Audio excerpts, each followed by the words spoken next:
Thank you. Hello. This is our next topic of Unit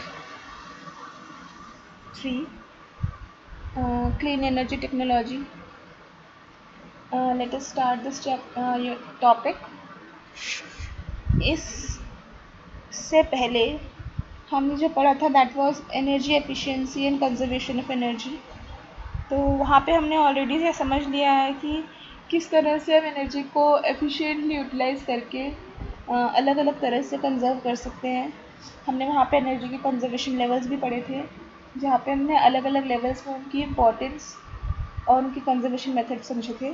ठीक है, अब हम क्या करने वाले हैं, उसी सीक्वेंस को बढ़ाते हुए एक important term which is known as clean energy technology, उसके ऊपर बात करेंगे कि ये क्या टेक्नोलॉजी होती है, इसके साथ कैसे काम किया जाता है। ठीक है, let us understand what is clean energy. सबसे पहले पता होना चाहिए कि क्लीन एनर्जी किसे कहते हैं।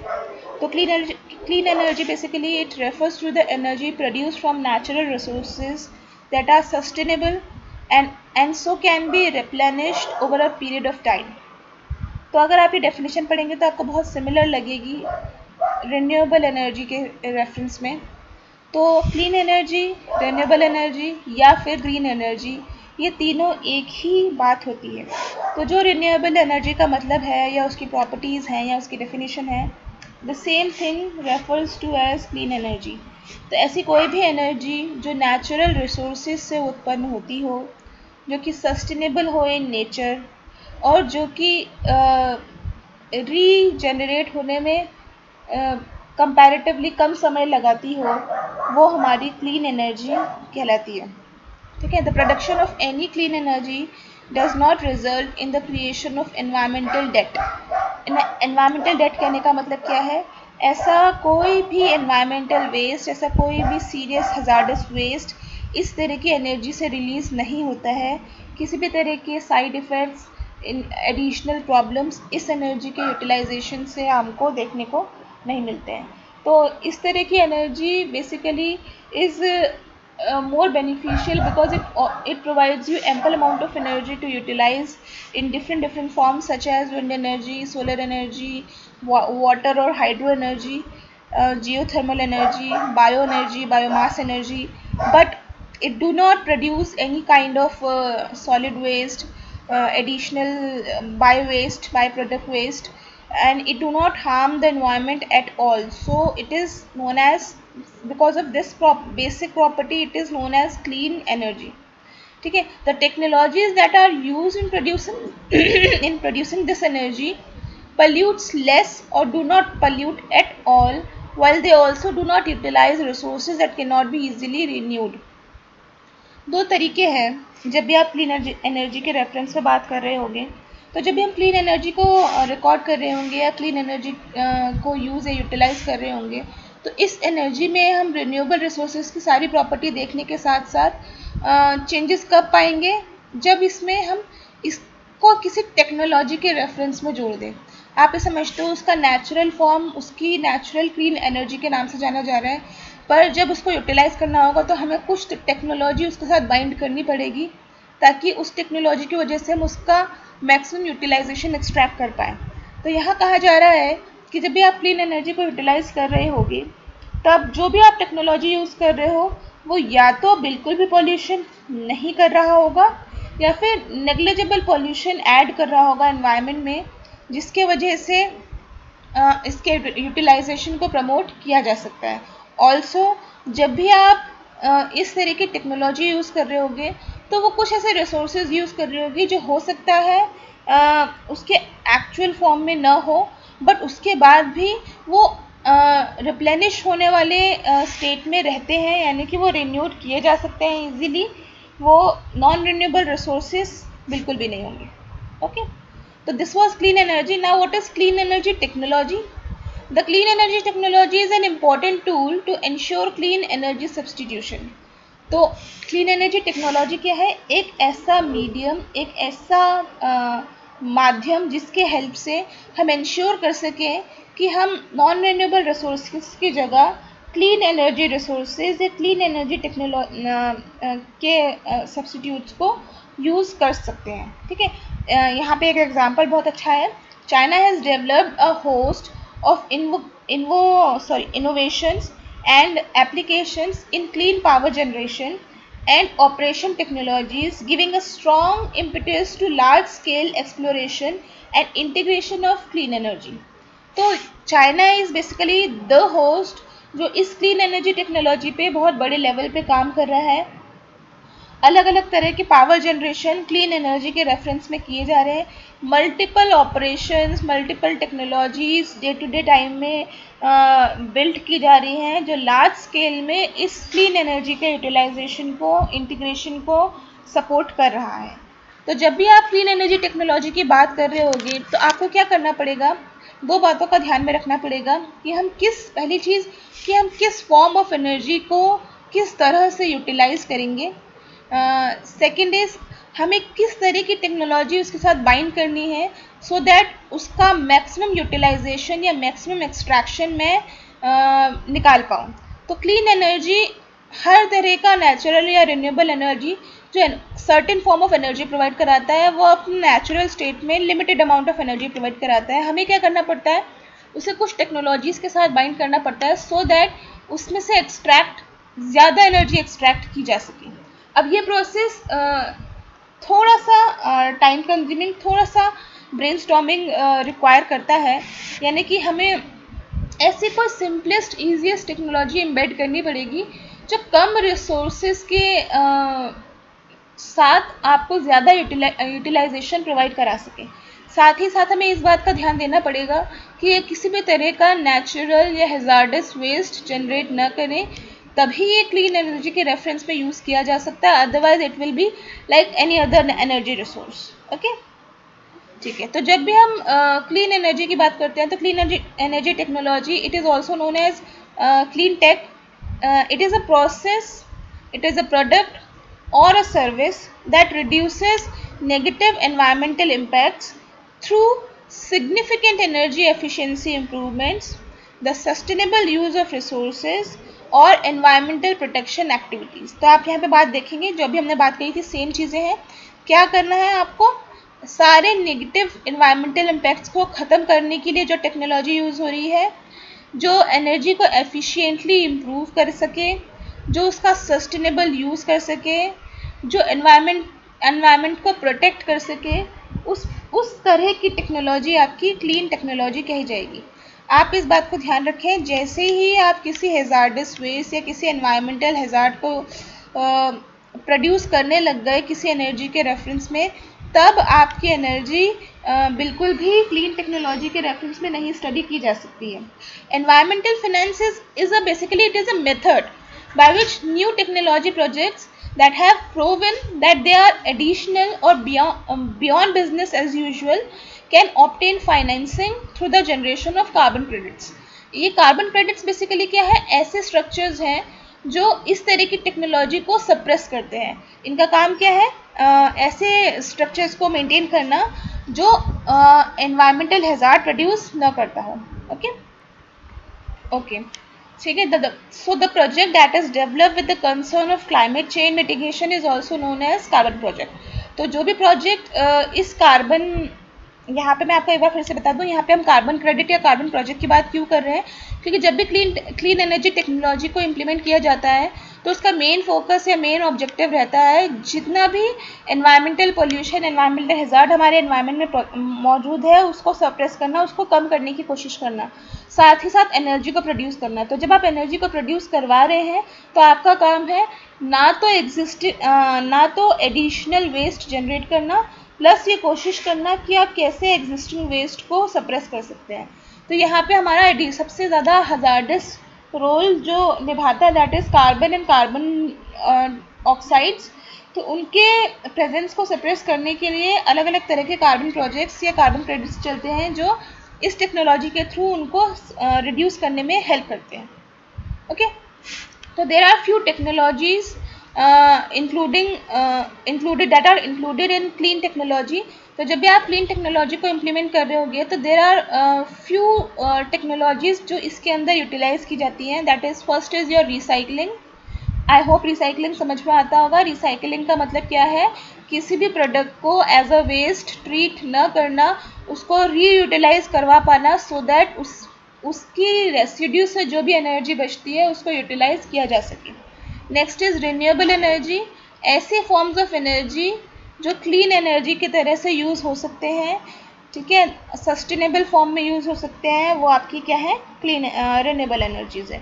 नेक्स्ट इज इंफॉर्मेशन टेक्नोलॉजी, यानी आईटी और आईसीटी को इस तरह से यूटिलाइज करना कि वो एक बेहतर टेक्नोलॉजी की तरह से एक्सट्रैक्ट हो पाए और हमारे एनवायरनमेंट को हार्म न करे। जैसे कि आपको पता है इंफॉर्मेशन टेक्नोलॉजी जो है बेसिकली बहुत सारे वेव्स, अलग अलग फॉर्म्स ऑफ वेव्स के थ्रू कनेक्ट किया जाता है, and these waves are somewhat harmful to certain types of life and plants as well.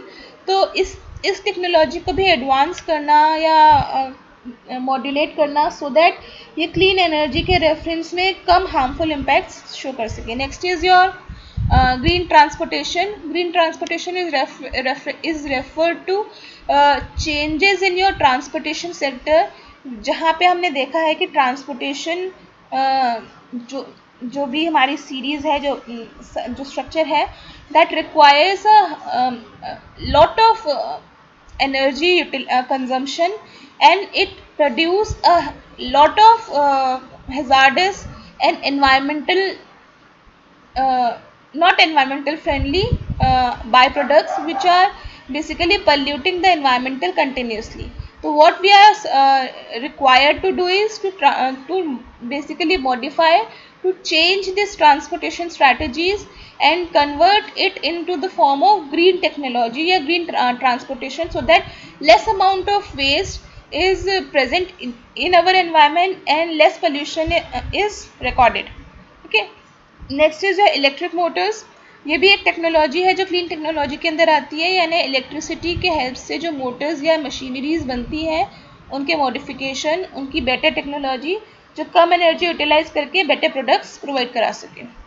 Next is your green chemistry, same with reference to chemistry, बेहतर chemicals का utilization किस तरह से किया जा सकता है, हार्मफुल केमिकल्स को कैसे रिड्यूस किया जा सकता है, इस टेक्नोलॉजी को हम ग्रीन केमिस्ट्री के रेफरेंस से पढ़ सकते हैं।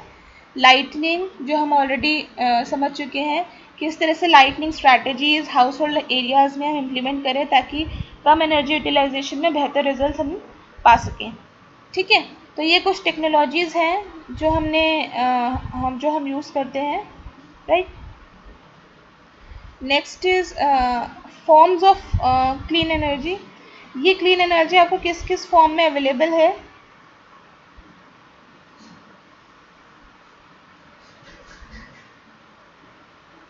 फर्स्ट इज योर, ऑल्दो आप सब जानते होंगे, क्लीन एनर्जी इज डायरेक्टली और indirectly renewable source of energy. So water, sun या सोलर एनर्जी या wind energy, biomass energy, geothermal energy या biogas energy, waves and tidal energy, these are your different forms of clean energy. यहाँ पे मैं बता दूँ, हम water resources, wind energy, biomass energy, biogas energy, geothermal energy and specifically wave and tidal energy, इन सबको individual lectures में अलग अलग तरह से पढ़ चुके हैं। अगर आप डिटेल स्टडी चाहते हैं, please refer individual slides provided in my channel so that you can understand what these energy means, इनके क्या benefits हैं, क्या properties हैं, क्या advantages हैं, so that हम इनके यूज़ को बेहतर तरह से समझ सकें। यहाँ पे हम इन क्लीन एनर्जीज के कुछ एग्जाम्पल समझ लेते हैं। First is your solar energy. I hope everybody understand what is solar energy. This is the energy that utilize the radiations that we get from the sun and convert the radiations to a form of energy which can be utilized by us, जिसको हम solar energy कहते हैं। This solar energy basically हम जानते हैं sun is the ultimate source of energy, जिससे एक high या लार्ज अमाउंट ऑफ एनर्जी हमें मिल रही है।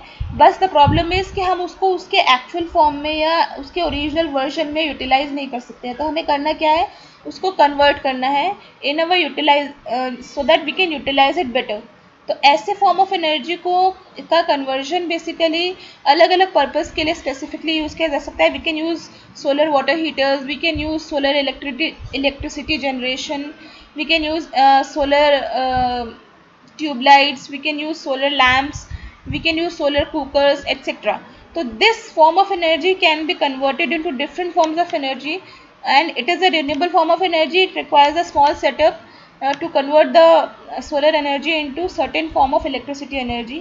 And the various technologies that we use for harassing solar energy, it includes solar collectors, photovoltaic cells and solar attic fans, among others. So these are the few technologies that we use under solar energy, right? Next is your wind energy. Wind is one of the most underutilized energy resource of the world today. ये बात हमने पहले भी discuss की थी. We have understood, we have actually literally feel the energy that a wind have. यानी अगर आप अभी कभी छत पे खड़े हो जाएं, आप थोड़ी सी हवा महसूस करेंगे तो ही आप एनर्जी महसूस करेंगे उस हवा में.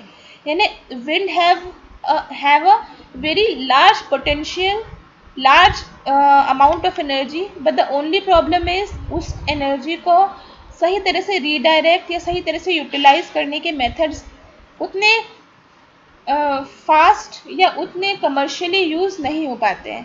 ठीक है, तो हमें क्या करना है, जिस तरह से हम सोलर एनर्जी को अब धीरे धीरे एक्सेप्ट करने लगे हैं, उसी तरह से हमें नए मेथड्स, नए तरीके ढूंढने चाहिए, सो दैट हम इस विंड एनर्जी को भी ग्रेजुअली धीरे धीरे पॉपुलर कर सकें, इसको भी एज अ अल्टरनेटिव ट्रीट कर सकें of other forms of energy, ताकि इस तरह की freely available form of energy को बेहतर तरह से यूटिलाइज किया जा सके. ठीक है. अच्छा, विंड बनती कैसे है? Wind results from the sun's warming of the air that in turns create disparities in the temperature at the earth surface leading to the atmospheric moments. तो जो मोमेंट्स होता है, ये बात आप हमेशा के लिए समझ लें, the ultimate source of energy is sun. तो हर तरह की एनर्जी जो आप अलग अलग जगह पे देख पाते हैं, वो हर तरह की एनर्जी डायरेक्टली और इनडायरेक्टली आपको सन से मिलती है. Even the wind is generated through the solar energy, through sun. इस सन के वजह से ही इस विंड की उत्पत्ति होती है, which in turn can be converted into different forms of energy. So this wind energy has been in use for centuries, especially in powering windmills, which is used to pump water and mill wheat, but it is not used mostly commercially. तो हम इसको अपने घरों में इस structure को कम utilise करते हैं, और large scale only we utilize this thing. So we need to innovate a little more so that we can use this energy much more popularly among households, right? Next is your water energy. It is also known as hydro energy या hydel energy. We all know hydel energy. Water have a lot of potential, lot of energy which can be converted into different form of electricities, such as we have different forms of hydro power plants which generates energy using water. Similarly, we can use saline या ocean waters which basically produce energy in the forms of waves and tides. ये basically अलग अलग levels में use किए जा सकते हैं. The only problem is the application area. हम किस एरिया में इसको किस तरह से मोस्ट पॉपुलरली यूज़ कर सकते हैं. इसका सबसे बड़ा एग्जांपल या एडवांटेज क्या है कि इसका कोई भी एनवायरमेंटल हैजार्ड नहीं होता है, यानी इससे कोई भी ऐसा वेस्ट जनरेट नहीं होता है जो किसी भी तरह से पॉल्यूशन कर सकता हो. टाइडल या वेव एनर्जी के साथ थोड़ा सा रिस्ट्रिक्शन है, क्योंकि हमें अप्रोप्रिएट लोकेशन नहीं मिल पाती है, या फिर उसके थ्रू जनरेट होने वाली एनर्जी का ट्रांसपोर्टेशन कॉस्ट कंपैरेटिवली ज़्यादा होता है. But it is also again a part of clean energy, so we can utilize it as and when required. ठीक है. These are the other forms of energy. This is your geothermal energy. This is your biomass energy. Geothermal energy, it taps into the energy that found in the reservoir of hot water and the steam found beneath the earth's surface. So energy which is found inside the surface of the earth, which can be utilized for different purpose, is also a clean form of energy which can be used. The next is your biogas energy. It is basically the conversion of animal waste into a purest in the clean form, which is known as clean gas, which can be used for heating and electricity generation purpose. इसके अलावा और भी अलग अलग forms of energy है जिनको हम clean energy के रेफरेंस में समझ सकते हैं. आई होप ये क्लियर होगा. प्लीज़ कोई डाउट हो तो पूछें. Thank you.